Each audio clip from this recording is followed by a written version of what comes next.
আব্দুল্লাহ ইবনে আব্বাস রাদিয়াল্লাহু তাআলা আনহু বললেন, আমার আশঙ্কা হয় তোমাদের উপর পাথরের বৃষ্টি আসবে, তোমাদেরকে সমূলে ধ্বংস করা হবে। আমি বলছি রাসূল সাল্লাল্লাহু আলাইহি ওয়াসাল্লাম বলেছেন, আর তোমরা বলেছো আবু বকর এবং ওমর বলেছে। রেগে গেলেন। তিনি রাসূলের হাদিস শোনালেন এবং বললেন, এটা আল্লাহ রাসূল বলেছে, আর আল্লাহ রাসূলের কথার সামনে আবু বকর এবং ওমরের কথা দাঁড় করাচ্ছ, তোমাদের সাহস কিভাবে হলো? তার মানে রাসূল সাল্লাল্লাহু আলাইহি ওয়াসাল্লামের কথার সামনে দ্বিতীয় কোনো ব্যক্তির কথা চলে না। সে যত বড় মূল্যবান ব্যক্তিই হোক না কেন,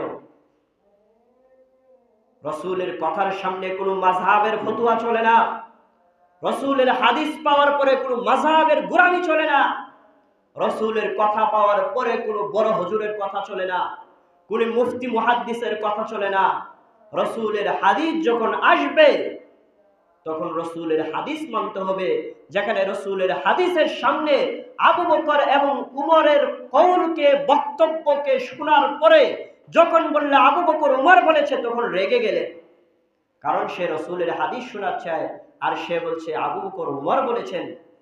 শরীয়তের কাছে, ইসলামের সুন্নাহর কাছে আবু বকর এবং উমর রাদিয়াল্লাহু তাআলা আনহুর কথার কোনো চার আনা পয়সা মূল্যায়ন নাই।